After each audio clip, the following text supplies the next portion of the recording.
Welcome to the International AIDS Conference in Vienna.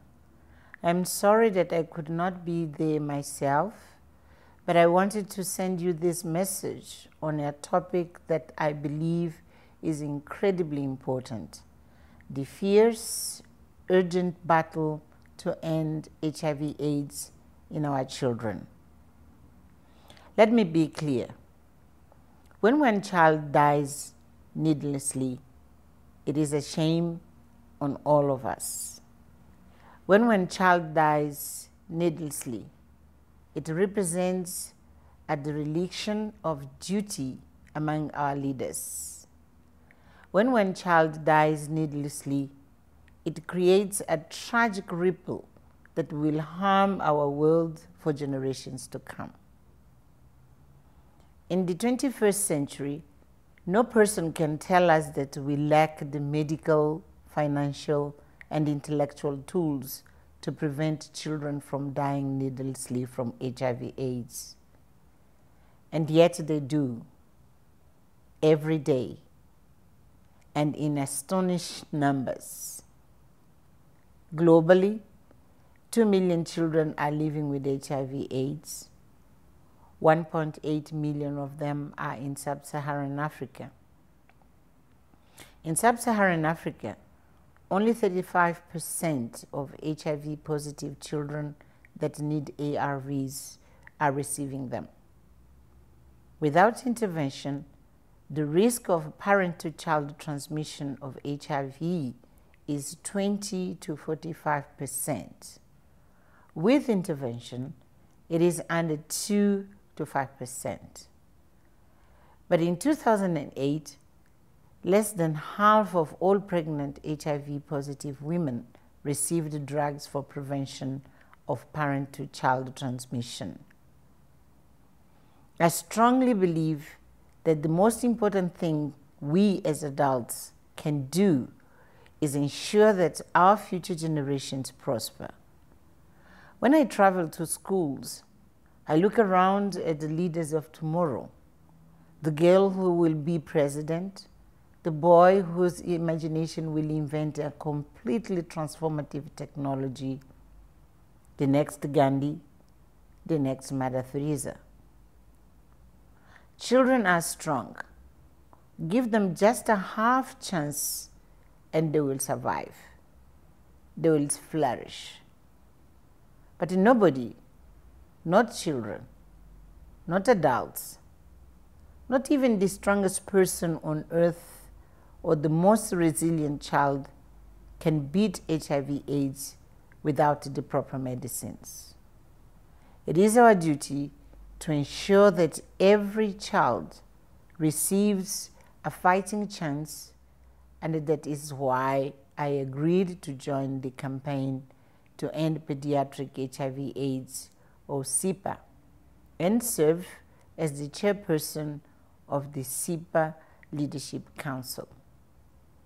CEPA is a 3-year campaign that, through a set of shared objectives, brings together the Global AIDS Alliance, UNICEF, Clinton Foundation HIV/AIDS Initiative, national governments, and civil society partners.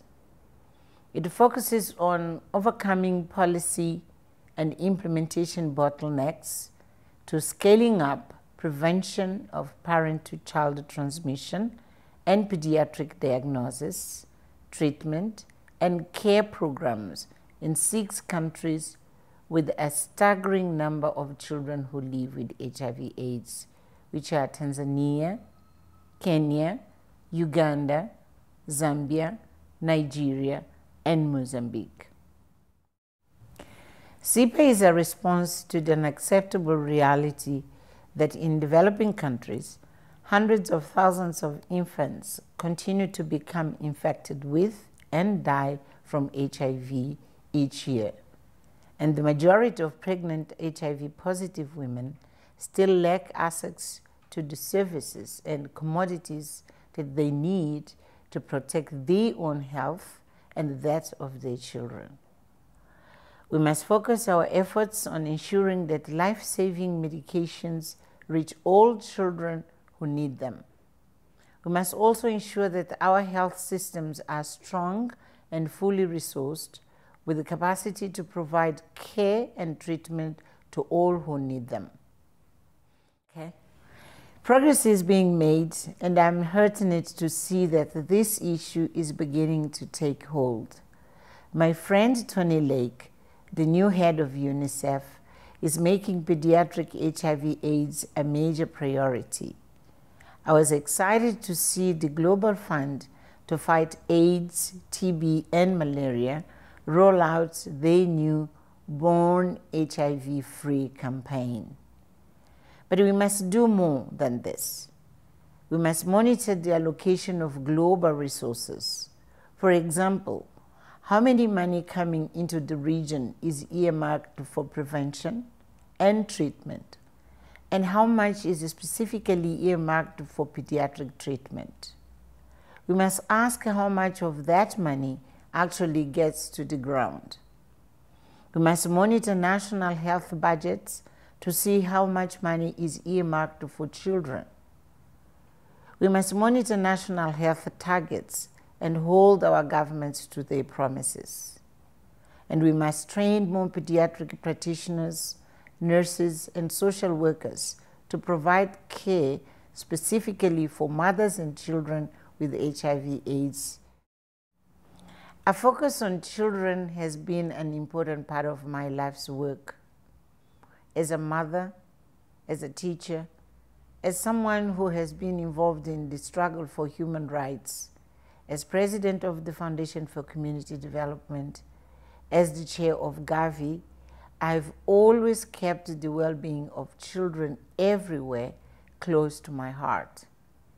I believe CEPA will achieve its goals and that we will one day see the end of pediatric HIV and AIDS in Africa, indeed throughout the world. I am happy to be counted among those in Africa and elsewhere who are standing up to help end pediatric HIV and AIDS. I hope that each of you will join me to envision a new world and then work together to make the new world a reality. I thank you.